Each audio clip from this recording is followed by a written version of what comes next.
பெண் வாக்காளர்களை புரிஞ்சிக்கிறது, அவர்களுடைய வாக்குகளை அந்த நம்பிக்கையை பெறுவது அப்படின்றது ஒரு பெரிய அரசியல் வியூகமாகவே இருந்திருக்கு.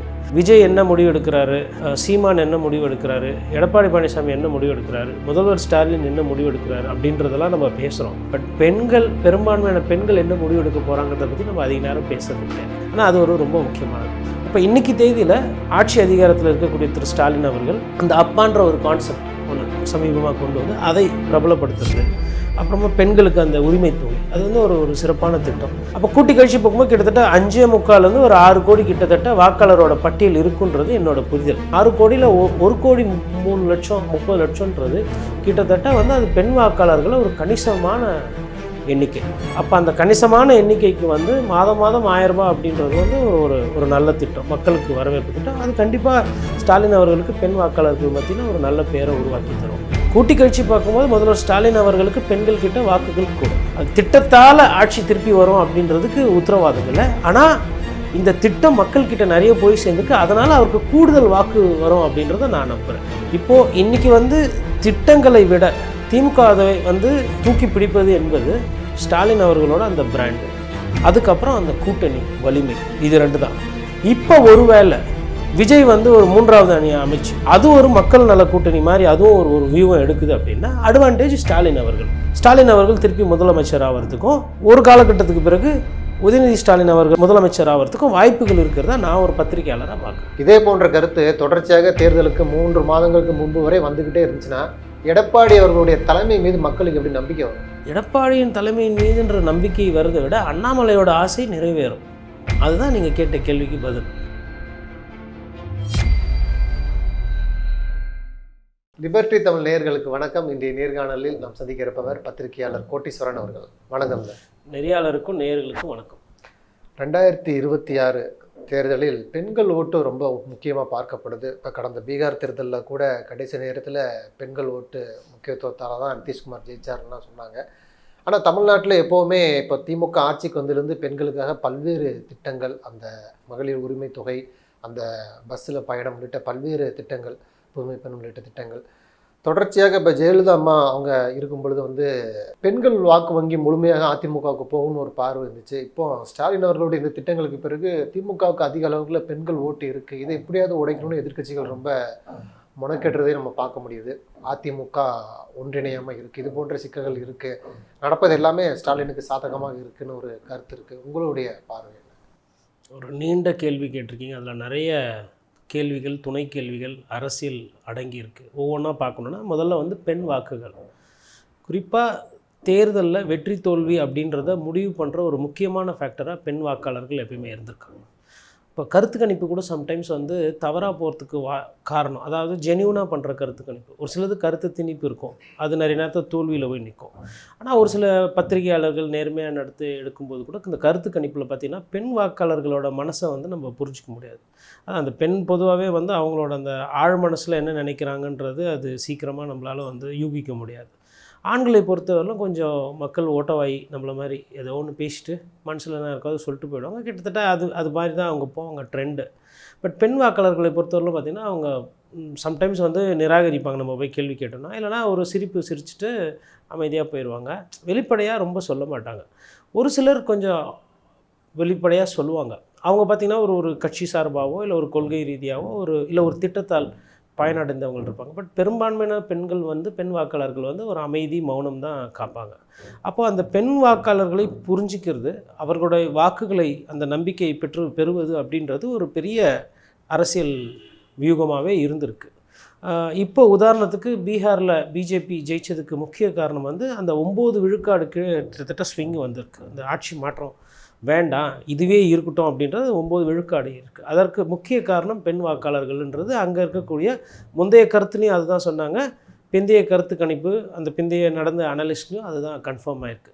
அப்போ பெண்கள் ஒரு ஒரு முக்கியமான சக்தி. அதாவது விஜய் என்ன முடிவு எடுக்கிறாரு, சீமான் என்ன முடிவு எடுக்கிறாரு, எடப்பாடி பழனிசாமி என்ன முடிவு எடுக்கிறாரு, முதல்வர் ஸ்டாலின் என்ன முடிவு எடுக்கிறாரு அப்படின்றதெல்லாம் நம்ம பேசுகிறோம். பட் பெண்கள், பெரும்பான்மையான பெண்கள் என்ன முடிவு எடுக்க போகிறாங்கிறத பற்றி நம்ம அதிக நேரம் பேசுகிறது கிடையாது. ஆனால் அது ரொம்ப முக்கியமானது. இப்போ நீங்கள் கேட்ட அடுத்த கேள்வி, கடந்த காலத்தில் அஇஅதிமுக தலைவர் ஜெயலலிதா அவர்கள் பார்த்திங்கன்னா தாலிக்கு தங்கம், பெண் தாய்மார்கள் குழந்தை பிறந்து அந்த குழந்தைகளுக்கு வந்து ஒரு பெட்டகம், பரிசு பெட்டகம். அதுக்கப்புறம் அந்த பெண்களுக்கு வந்து வண்டி, சைக்கிள் கொடுத்தது பெண் குழந்தைகளுக்கு. அப்புறம் லேப்டாப்புன்னு மாணவிகளுக்கு கொடுக்கும்போது மாணவர்கள் எல்லாருக்கும் சேர்த்து கொடுத்தது. இது மாதிரி பெண்களை மையமாக வைத்து அவர்கள் ஒரு சில திட்டம் வைத்தார். கலைஞர் அவர்களை பொறுத்தவரைக்கும் பெண் விடுதலைக்கான திட்டங்கள், அதாவது ஒரு பெண் சுயமரியாதையாக இருக்கணும், மனம் பண்ணிக்கணும், விதவையானாலும் பெண்களுக்கு சொத்துல பங்கு அப்படின்ற மாதிரி அவர் வந்து பெண்களோட விடுதலை நோக்கி பயணம் செய்து ஒரு சில திட்டங்கள் கொண்டு வந்தார் கலைஞர் கருணாநிதி அவர்கள்.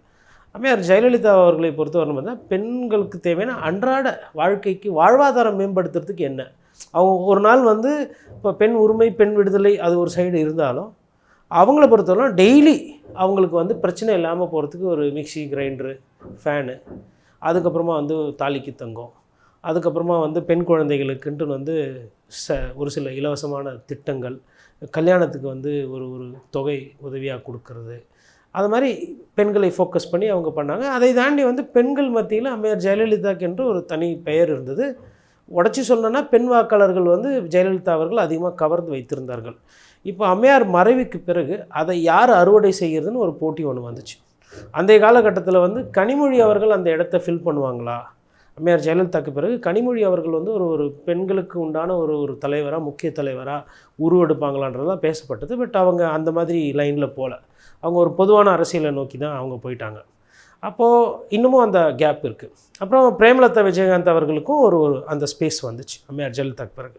பட் அவர்கள் அந்த கட்சி சரியாக ஒரு போதிய அளவுக்கு சட்டமன்ற உறுப்பினர்களோ இல்லை நாடாளுமன்ற உறுப்பினர்களோ எண்ணிக்கை உயர்த்த முடியல. அப்புறம் கேப்டனோட மறைவு, விஜயகாந்த் அவர்களுக்கும் பெண் வாக்காளர்கள் இருந்தாங்க. அப்போ அவர்களாலையும் அதை சரியாக பொசிஷன் பண்ண முடியல.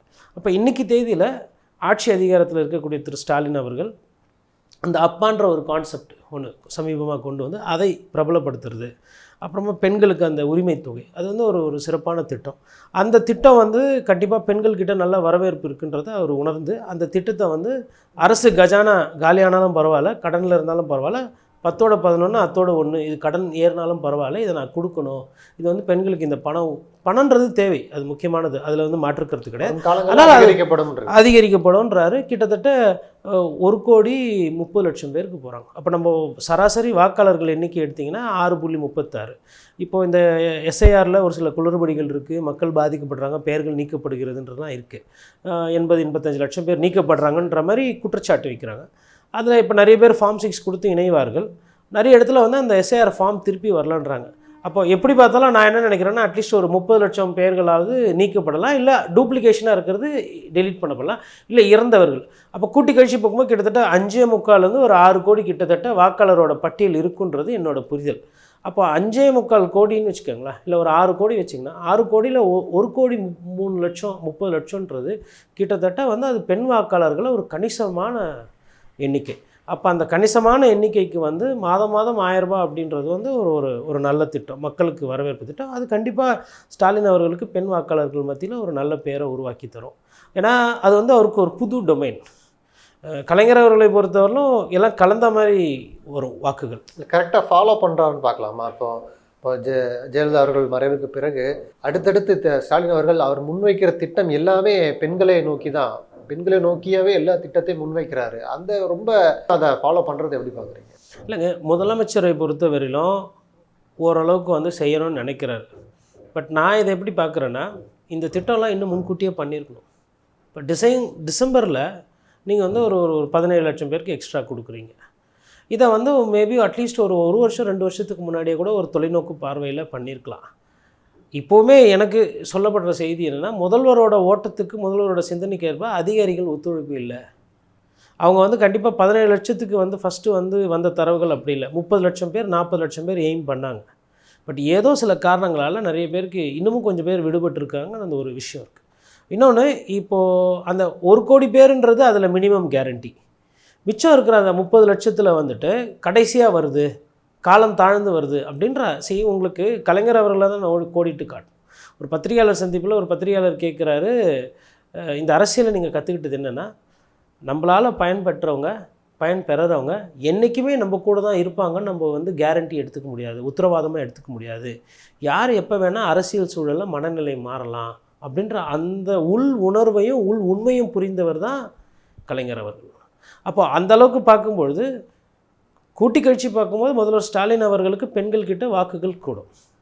அது முழுசாக கிடைக்குமா, மொத்தமாக வந்துருமா, 1,30,00,000 பேருக்கும் கொடுத்துட்டாங்களே அது அப்படியே கிடைக்குமானா அதில் வந்து சந்தேகம் இருக்குது. ஏன் அப்படின்னா பொதுவான திட்டங்கள் இருக்குது பாருங்கள்.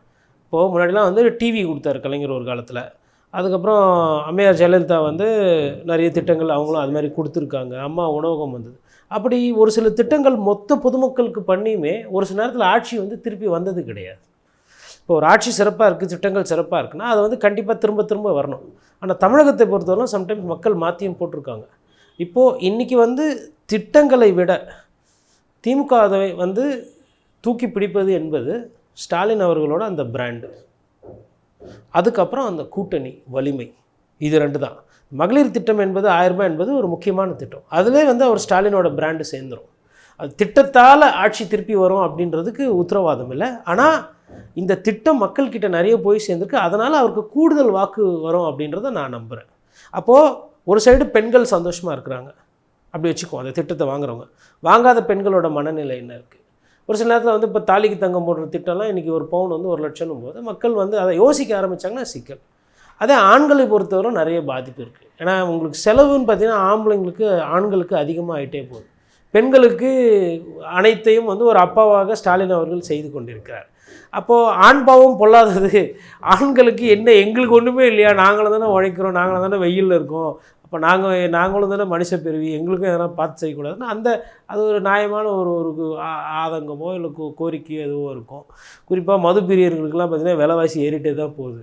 அப்போது அந்த மாதிரி நம்ம வந்து யதார்த்தமாக விஷயத்தை பார்க்கும்போது, பட் கூட்டி கழித்து பார்க்கும்போது இப்போ இன்றைக்கி முதல்வர் அவர்களுக்கு ஒரு பெருமைப்படுவது போல் ஒரு திட்டமானது தான் கலைஞர் மகளிர் திட்டம். அதனால் வந்து கண்டிப்பாக அவருக்கு பெண் வாக்காளர் மத்தியில் ஒரு நல்ல பேர் உண்டாக்கியிருக்கிறது வாய்ப்பு இருக்குது. ஸ்டாலின் அவர்களுக்கு பெண் வாக்காளர்கள் மத்தியில் நல்ல பேர் இருக்குது. ஆனால் அந்த பெண் வாக்காளர்கள் அதிகமாக கொண்ட அதிமுக வந்து தொடர்ச்சியாக இழந்து கொண்டே வர்றதை நம்ம பார்க்குறோம். ஒரு பக்கம் பெண் வாக்காளர்கள் இழக்கிறாங்க, இன்னொரு பக்கம் வந்து ஒன்றிணைந்த அதிமுக இருந்தால் வெற்றி பெறலாம்னு கடந்த தேர்தல்னு சொல்லிட்டு இருக்கிறாங்க. அதை ஒன்றிணைக்கிறதுக்கு பல்வேறு முயற்சிகளை பாஜகக்காரங்க எடுத்தால் கூட அது நடைபெறாமல் போகுது. டெல்லிக்கு போயிருக்கிறாரு நயினார் நாகேந்திரன், அதற்கு முன்னாடி எடப்பாடி அவர்களை சந்தித்தார். இந்த முறையும் ஒன்றிணைந்த அதிமுகவுக்கு வாய்ப்பில்லைன்னு எடப்பாடி உறுதியாக இருக்கிறாரு. இதுவும் ஒரு மிகப்பெரிய பின்னடைவாக இந்த தேர்தல் அதிமுகவுக்கு இருக்கும் அப்படிங்கிறாங்களே, அது எப்படி பார்க்குறேன்? இல்லைங்க, அது வந்து 2 விஷயங்கள் அதில். ஒன்று வந்து பர்செப்ஷன், அதாவது ஒருங்கிணைந்த அதிமுக இருந்தால் வெற்றி பெறலாம் அப்படின்றது. இப்போ ஒருங்கிணைந்த அதிமுகனா நீங்கள் திருப்பி வந்து டிடிவி தினகரன் அவர்களை, சசிகலா அவர்களை, ஓபிஎஸ் அவர்களை சேர்க்கணும். இது பஞ்சாயத்து வந்து கிட்டத்தட்ட ஒரு 5 வருஷத்துக்கு முன்னாடியே முடிஞ்சு போச்சு. 2021 தேர்தல்லையே அமமுக வெளியில் போயிட்டார். அதுக்கப்புறமா நாடாளுமன்ற தேர்தலில் ஓபிஎஸும் வெளியில் அவர் போனாரோ இல்லை இவங்களே அமுச்சு விட்டாங்களோ இல்லை அவர் அதுக்கப்புறமா என்டிஏ கூட்டணியிலேருந்து வெளியில் போனார். சசிகலா அவர்கள் ஃபஸ்ட்லேருந்தே இல்லை, 2021 தேர்தலில் அவங்க களத்துலையுமே இல்லை, பிரச்சாரமும் பண்ணலை. அதிமுக வெற்றி பெறணும் அப்படின்ற மாதிரி ஒரு அறிக்கை ஒன்று விட்டாங்கன்னு எனக்கு நினைவு இருக்குது அந்த காலத்தில். ஏன்னா அதிமுக என்னால் பாதிப்புக்குள்ளாயிடக்கூடாதுன்ற, ஸோ அவ்வளோதான் அவங்க கான்ட்ரிபியூஷன். அப்போ இந்த 3 பேரை திருப்பி சேர்க்கறதுல எடப்பாடி பழனிசாமி அவர்கள் என்ன நினைக்கிறாருன்னா, இவங்க திருப்பி வந்தால் எனக்கு சிக்கல், இவங்க என்னை கட்சியை நடத்த விட மாட்டாங்க, நான் இன்றைக்கி வந்து கட்சியை என் கட்டுப்பாட்டில் வச்சுருக்கேன் அப்படின்றதுனா கட்சி விவகாரங்கத்தில் அவர் வெற்றி பெற்று விட்டார். மக்களுக்கு உண்டான தேர்தல் அப்படின்னு வரும்போது தொடர் தோல்விகள். அப்போ அவர் என்ன நினைக்கிறாருன்னா, வந்த தேர்தல் எல்லாமே என்னை முன்னிறுத்தி அல்ல, இடைத்தேர்தல், அதுக்கப்புறமா பாராளுமன்ற பொது தேர்தல், அதுக்கப்புறமா வந்து உள்ளாட்சி தேர்தல், இதில் ரிப்பீட்டடாக நிறைய நடந்திருக்கு. அதுதான் அந்த ஒரு 8 தோல்வி கிட்டத்தட்ட வருது. அப்போ இந்த தேர்தலெல்லாம் வந்து எனக்கு ஓட்டு வேணுமா வேணாமா அப்படின்றதோ, இல்லை அதிமுக திருப்பி ஆட்சிக்கு வரணுமா, இல்லை ரெட்டைலை ஜெயிக்கணுமான்றதை பற்றி இல்லை. அதனால் இது வந்து ஒரு புது சிலபஸ்ன்றது அது அவரோட நம்பிக்கை, அது அவர் நம்புகிறார். இப்போ இவங்களெல்லாம் கூட்டு வந்து விட்டால், இப்போ நாளைக்கு ஒருவேளை எல்லாருமே பயப்படுற மாதிரி சொல்கிற மாதிரி பிஜேபி வந்துட்டு உள்ளே வந்துட்டு எனக்கு ஒரு 100 சீட்டு கொடுங்க, நான் இவங்களுக்கு கொடுக்குறேன்னு சொல்லிட்டு வந்துட்டு ஒருவேளை மைனாரிட்டியாக அதிமுக வந்துச்சுன்னா அப்போ ஏக்நாத் ஷிண்டே உருவாகலாம், இல்லை எடப்பாடி பழனிசாமி அவரோட கரங்கள் இன்னும் வலுவடையலாம். இது வந்து ஏதோ இவங்க உள்ளே வந்தால் கட்சிக்கு பிரச்சனை, நம்மளை வந்து இவங்களை தொல்லை கொடுப்பாங்கன்றதை தாண்டி நாளைக்கு தேர்தல் நேரத்தில் இப்போ இதே 75-80 சீட்டு கூட வருது, அதிமுக அதே திருப்பி வாங்குறாங்க. பட் கூட்டணியில் ஏதோ ஒன்று வருது, இல்லை திமுகவுக்கு வந்து கொஞ்சம் கோட்டு குறையுது அப்படின்னா இந்த ரிசார்ட் அரசியல் இந்த மாதிரி விவகாரங்கள்லாம் யோசிக்கும் போது ஒரு எதிர்கட்சி தலைவராக அதில் பயப்படுறது நியாயம்தான், தப்பு கிடையாது. ஓட்டுகள் அப்படிங்கிறது சசிகலாவாகட்டும், டிடிவி ஆகட்டும், ஓபிஎஸ் ஆகட்டும், ஒரு சமூகத்தை எடப்பாடி பழிவாங்குறாரு அப்படியான ஒரு பிம்பத்தை உருவாக்கி தானே கடந்த தேர்தலில் தென் மாவட்டங்கள் அதிகமாக ஓட்டு இழப்பு அதிமுகவுக்கு ஏற்பட்டது. மீண்டும் அதே தவிர செஞ்சால் இந்த முறையும் அதே மாதிரியான ஒரு சூழல் தானே ஏற்படும். இப்போது நம்ம பேசக்கூடிய இந்த விவகாரங்கள், இந்த விஷயங்கள் எல்லாமே எடப்பாடி பழனிசாமிக்கு தெரியும். அவருக்கு தெரியாமல் வந்து ஒரு கட்சியினுடைய பொதுச் செயலராக ஆக முடியாது. அதற்காக ஒரு சில முயற்சிகள் எடுத்தார். உதாரணத்துக்கு ஆர்பி உதயகுமார் அவர்களை ப்ரமோட் பண்ணார். பட் ஆர்பி உதயகுமார் அந்த அளவுக்கு ஒரு ஆளுமை மிக்க ஒரு தலைவராகவோ, இல்லை அந்த டிடிவி தினகரனுக்கு எதிராகவோ, இல்லை ஓபிஎஸ் எதிராகவோ ஒரு அரசியலே செய்யலை. அதுதான் உண்மை. அடுத்து செல்லூர் ராஜு போன்றவர்களுக்கும் முக்கியத்துவம் கொடுக்கப்பட்டது. அவர்களும் வந்து அந்த மதுரை அந்த மண்ணுக்கு உண்டான அரசியல் ஒன்றுமே செஞ்சுட்டு அதை தாண்டி எதுவுமே செய்யலை. அப்போ அவர் எடுத்த ஒரு சில முயற்சிகள் வந்து தோல்வியில் போயிடுச்சு. அதுக்கப்புறம் இதை தாண்டி தென் மாவட்டத்தில் இருக்கக்கூடிய சமுதாயத்தை சேர்ந்தவங்க நிறைய பேர் அதிமுக இருக்காங்க. தலைமை பொறுப்பில் இல்லைல்ல. தலைமை பொறுப்பில் இல்லைன்னா திண்டுக்கல் சீனிவாசன் இருக்கார்ல. திண்டுக்கல் சீனிவாசன் எந்த சமுதாயத்தை சார்ந்தவர்? அப்போ அவர் அந்த சமுதாயத்தை சார்ந்தவர் தானே. விஜயபாஸ்கர் எந்த சமுதாயத்தை சார்ந்தவர்? ஓஎஸ் மணியன் எந்த சமுதாயத்தை சார்ந்தவர்? இப்போ இவங்கெல்லாம் வந்து தலைமை குழுவில் அந்த முக்கிய பொறுப்புகளில் இருக்கிறவங்க தானே. பட் இங்கே என்ன பிரச்சனைனா எடப்பாடிக்கு கீழே இருக்கிறவங்க. எடப்பாடி கீழே இருக்கிறவங்க. இப்போ இவங்க வந்து நான் ஓபிஎஸ் வந்து எடப்பாடிக்கு மேலேயே இருந்தார், ஒருங்கிணைப்பாளர்னு இருந்தார். என்றைக்கு அதிமுக கூடிய அவர் சொந்தமாக கட்சி ஆஃபீஸில் ஏற்ற முடியாமல் அன்றைக்கி வந்து முதலமைச்சராக இருந்து இபிஎஸ் ஏற்றினாரோ அன்றைக்கே அவர் தோற்று போயிட்டார். ஒருங்கிணைப்பாளர்னா அவர் அதுவும் அந்த பதவியோடு நின்றுக்கணும். துணை முதல்வர் சொல்லிட்டு தன்னை தாழ்த்தி கொண்டு வந்துடக்கூடாது. அவர் அதற்கு பதிலாக இன்னும் 2 அமைச்சர் பதவி வாங்கி தன்னுடைய நம்பிக்கைக்குரியவர்களுக்கு மாற்று சாதியில் இருக்கவங்களையும் அவர் வளர்த்து விட்டுருந்தாருன்னா அவருக்கு இன்றைக்கி இந்த பிரச்சனை கிடையாது. அப்போது ஒரு சாதிய தலைவராக இவங்க வந்து மாறிட்டாங்க. ஐயா ஓபிஎஸ் ஆகட்டும், இல்லை ஐயா டிடிவி தினகரன் ஆகட்டும், இல்லை அவர் சசிகலா அவர்கள். எடப்பாடி பழனிசாமி என்ன சொல்கிறாருன்னா, நான் அந்த மாதிரி சாதி ரீதியாக நான் போய் மாட்டிக்க மாட்டேன்னு சொல்கிறாரு.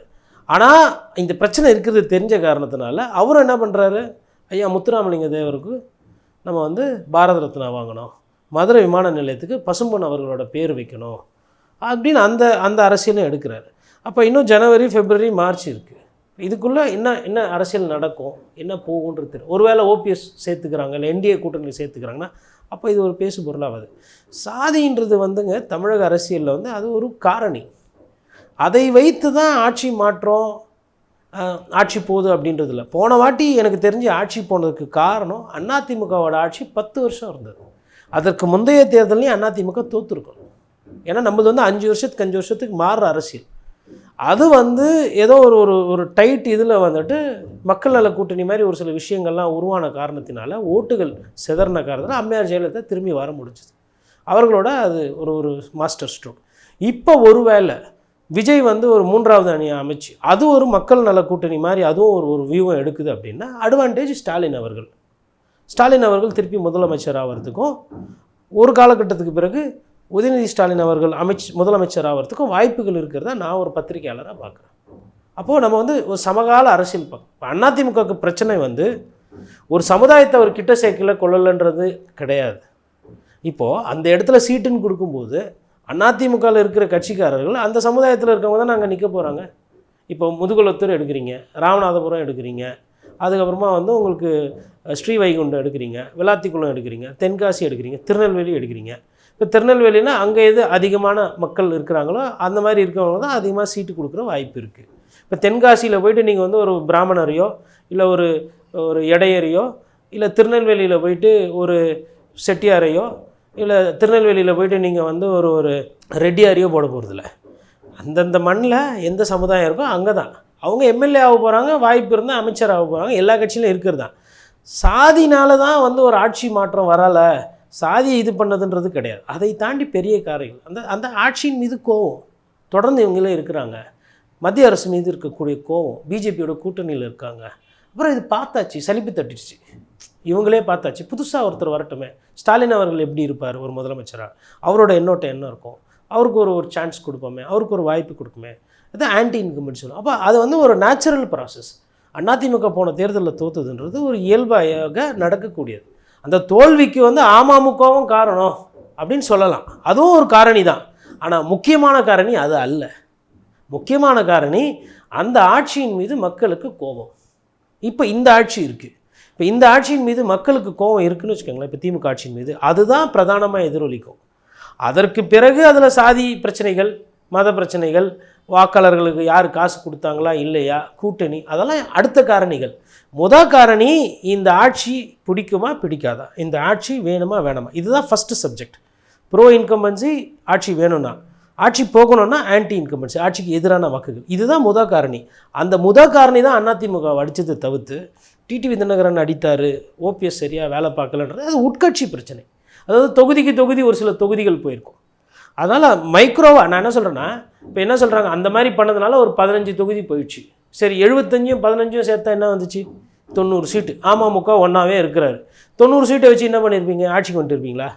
திருப்பியும் எதிர்கட்சி, மேபி எதிர்கட்சி வரிசையில் எண்ணிக்கை கூடி இருக்கும். ஆனால் எதிர்கட்சி தானே. நீங்கள் 110 சீட்டு வாங்கினாலும் எதிர்கட்சி தானே. 124 சீட்டு வாங்குறது ஆளுங்கட்சி தானே. ஒரு ஓட்டில் தோத்தாலும் நான் தோத்துட்டேன், ஒரு ஓட்டில் நீங்கள் ஜெயிச்சினாலும் நீங்கள் ஜெயிச்சிட்டீங்க. இதில் இதே தானே திருப்பி இது பேச வேண்டிய நோக்கம் என்னென்னா, எங்களை திருப்பி சேர்த்துக்கணும். அதாவது ஆட்சிக்கு வரணும்னா ஆளுகின்ற அரசை எதிர்த்து யார் ஒரு தரமான அரசியல் செய்கிறார்களோ, மக்கள் பக்கம் யார் நிற்கிறாங்களோ, மக்கள் பிரச்சனை யார் நிற்கிறாங்களோ, அதுதான் வரிசை. மிச்சதெல்லாம் அடுத்த காரணிகள்.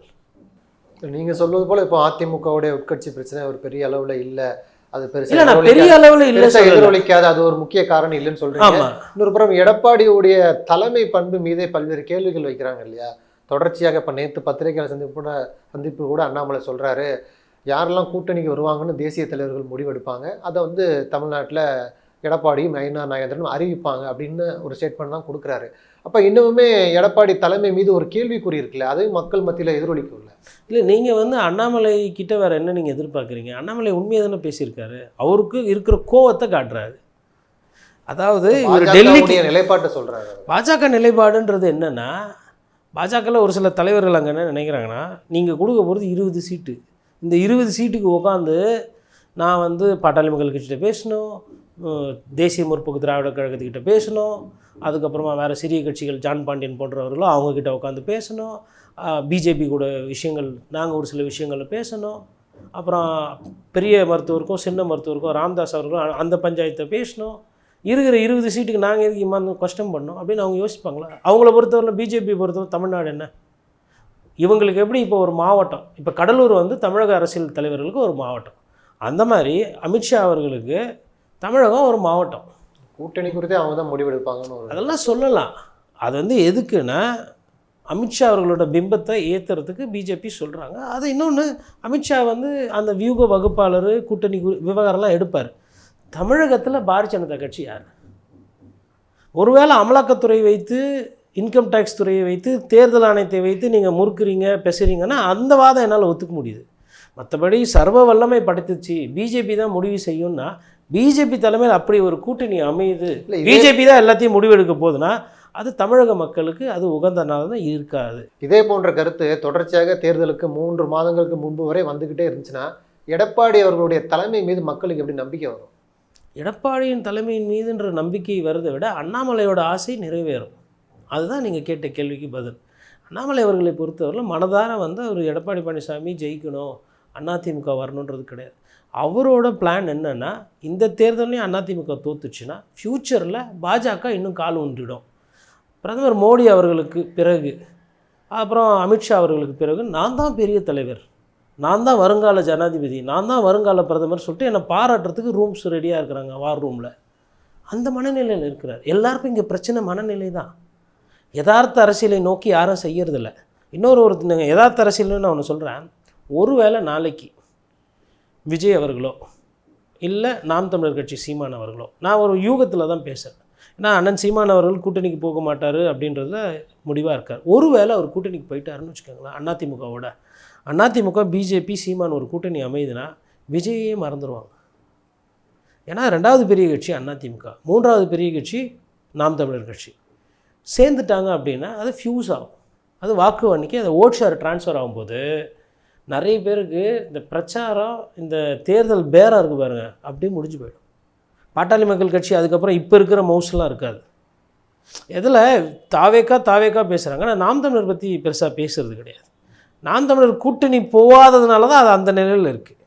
அவங்க மேபி ஒரு வேளை வியூகம் பார்த்துக்கலாம், 8லேருந்து 10% போய்க்கலாம், 2% வெற்றி, வாக்குக்கு காசு கொடுக்காமல் கிடைத்த வெற்றின்னு கூட சொல்லலாம். ஆனால் அங்கே இருக்கக்கூடிய தம்பிகளோட நிலை என்ன, எவ்வளோ பேர் எவ்வளோ கடனாளி ஆவாங்க, எவ்வளோ பேரோட அந்த அரசியல் ஆசை என்பது நிராசையாக வந்து ஒரு கொள்கை ரீதியாக பேசுகிறாங்க. இப்போ எதுக்கு நான் வந்து ஒரு நாம் தமிழ் கட்சியை ஒரு உதாரணமாக சொல்கிறேன்னா, அரசியல் நேரத்தில் எப்படி வேணால் மாறும். ஒரு சில விஷயம் வந்து செயற்கையாக நடக்குங்க, ஒரு சில விஷயம் இயற்கையாக நடக்கும். எடப்பாடி பழனிசாமி அவர்கள் தலைமையில் ஃபஸ்ட்டு அதிமுக தொண்டர்கள் ஒன்றிணைறாங்களா இல்லையான்றது நமக்கு தேர்தலில் தெரிஞ்சிடும். அதுக்கப்புறம் தான் மக்களை பொறுத்தவரையிலும் பாருங்கள். அண்ணாமலை அவர்கள் சொல்லுவது என்பது அவரோட இருப்பிடத்தையும் இருமாப்பையும் காட்டிக்கிறதுக்கு. இப்போ இவர் எதுக்கு இப்போ மத்தியஸ்தானம் பண்ண போகிறாரு அண்ணாமலை? ஏன்னா மேலேருந்து சொல்லிக்கிறாங்க, குழந்தைய கிள்ளி விட்டுது நீ தான்.